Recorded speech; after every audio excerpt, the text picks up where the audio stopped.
Last year, I saw someone at a bookshop. He was reading the back of a book I'd been wanting to buy for weeks. And I wanted to say something simple, something like, "Oh, that's a great one. Have you read his other books?" Instead, I picked up a completely different book, pretended to read it for 4 minutes, and left. 4 minutes pretending to read a book that was upside down. Wait, upside down? Completely upside down. And the worst part, when I walked out, I realized I still had it in my hand. I'd accidentally stolen it.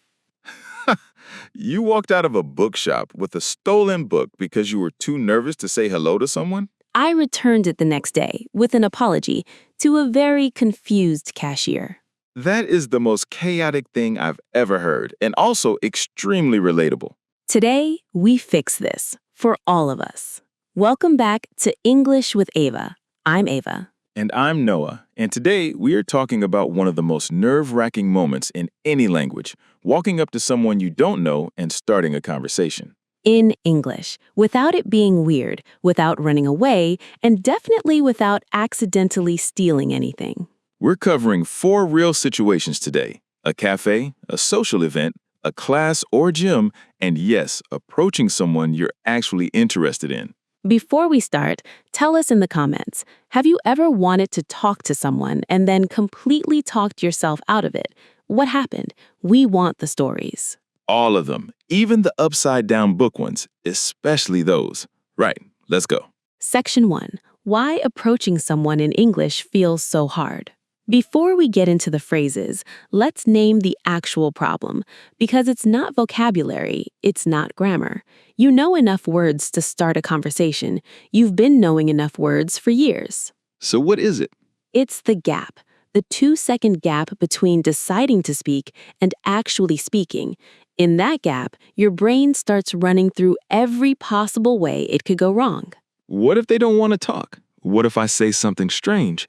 What if my accent is too strong? What if they look at me like I have 2 heads?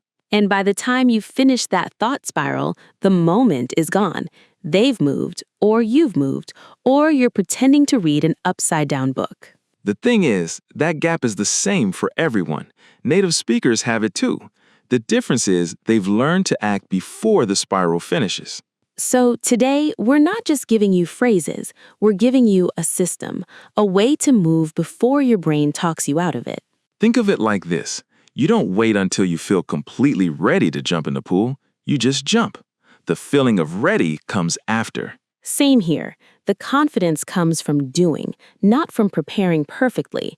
So the phrases matter, but the moment you decide to use them matters more. Situation 1. A cafe. Someone is sitting near you, maybe reading something interesting, maybe wearing something you notice. Maybe you're both waiting for the same very slow barista.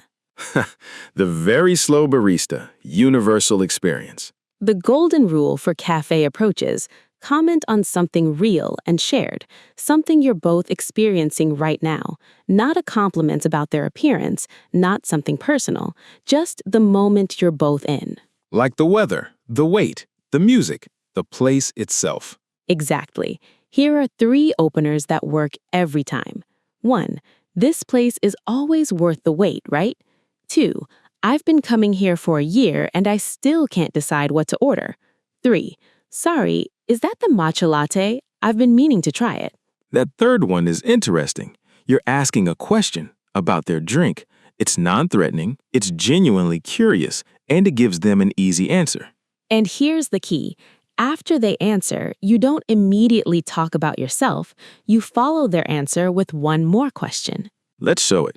I'm the stranger. Eva, go. Sorry, is that the matcha latte? I've been meaning to try it. Yeah, it is. It's really good, actually. Oh, nice. Is it the sweet kind or more earthy? Because I had one somewhere else that tasted like grass. No, this one's balanced. Not too sweet. You should try it. See how natural that felt? One question, follow-up question, a small joke, and we're talking. And the joke, tasted like grass, that's the move. A light observation that makes them smile. It takes the pressure off completely. Write in the comments, if someone said that to you at a cafe, would you keep talking? We want to know. Situation 2. a party or social event. This one has a built-in advantage. You all know the host or you're all at the same event. Which means you have an automatic opener. Exactly. You don't need to be clever. You just need to name the shared thing. How do you know everyone here? Or have you been to one of these before? Or I don't think we've met. I'm Ava. That last one is wildly underrated. Just introducing yourself. It's so simple, but almost nobody does it first. Because we wait for the other person to do it, and they're waiting for us. So everybody just stands there awkwardly with their drink. The drink circle of sadness. Yes, the drink circle of sadness. Break it. Just walk up and say your name. That's the whole move. And if you want a slightly warmer opener, something I actually use at events, you say, "I'm doing a terrible job of meeting people tonight. I'm Noah." Oh, that one's good. You're being honest, a little self-deprecating, and you're inviting them to help you fix it. Most people will laugh and say, "Me too. I'm Anna." And now you're co-conspirators against the awkwardness, which is basically the fastest way to make a friend. Okay, pause. We're halfway through, and I want to say something important. Everything we've shown you so far, it only works if you do one thing first, and most people skip it completely. We'll tell you what it is right after this next situation. Stay with us. Situation 3. A class, a gym, or a workplace setting. These are actually the easiest situations because you have repeated exposure. You see the same person regularly, but you've never spoken. Which creates a different kind of problem. The longer you wait, the weirder it feels to suddenly start talking. So the rule here is go early. The first time you notice someone you'd like to speak to, that's the best time, before the silence becomes a habit. At a gym, you wait until they're not mid-set, obviously, and then you use the space. "Excuse me, do you know if this machine is free?" Or, "Hey, do you happen to know when the next class starts?" In a class or workshop, before it begins is perfect. You're both sitting, both waiting, both in the same boat. Is this seat taken? Or have you done this kind before? And in a workplace, you have the biggest advantage of all. You see them regularly, which means you can start with something tiny, a smile, a nod, a good morning, and build from there over days. The slow build works. You don't have to have a big opener. Small, consistent warmth over a week is more effective than one perfect line. Think of it like watering a plant. You don't pour the whole bucket in at once. Exactly. Little water every day, and eventually, conversation. Okay, the one thing I promised you, the thing that has to happen before any of these phrases work. Tell them. Eye contact. 2 seconds of genuine eye contact and a small smile before you speak. That's it. That's it? Really? That's it. Because here's what happens when you skip it. You walk up and start talking, and the other person thinks, "Wait, are you talking to me? Did I do something wrong? Where did you come from?" The drive-by approach, full sentences with no warning. Exactly. But 2 seconds of genuine eye contact first, followed by a small smile, is a signal. It says, "I'm friendly. I see you. I'm about to speak." It gives them a moment to prepare, and it makes everything that follows feel natural. It's the human equivalent of a knock before entering a room. I love that. Yes, knock first, then enter. Now, situation 4, the one everyone actually came here for. Yes, approaching someone you're actually interested in. First, everything we said still applies. Eye contact, smile, comment on something shared, question, follow-up question, all of it.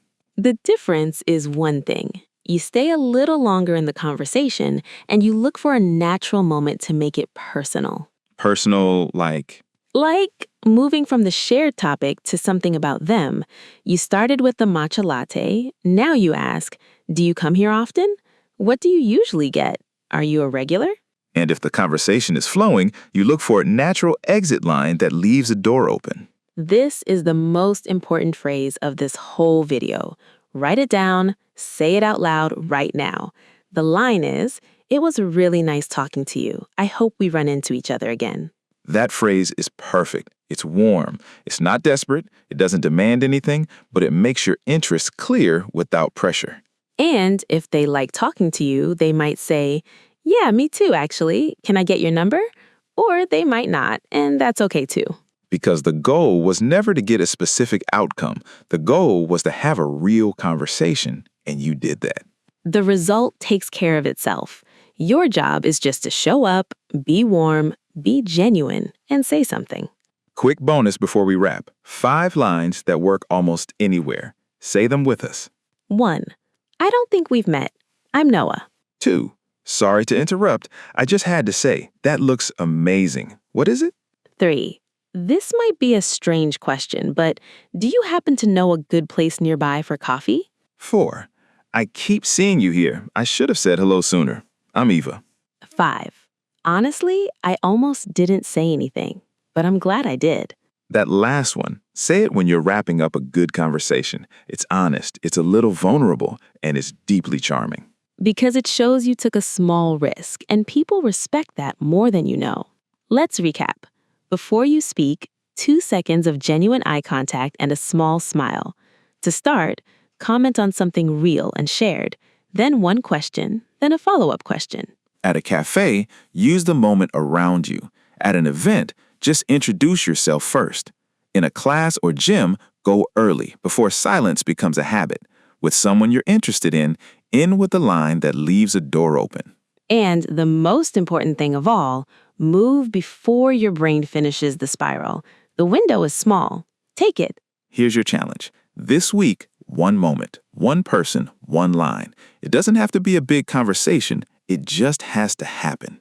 Come back and tell us how it went. We genuinely love reading these. They remind us why we do this.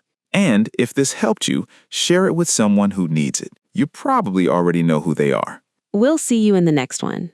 Go say hello to someone. See you next time.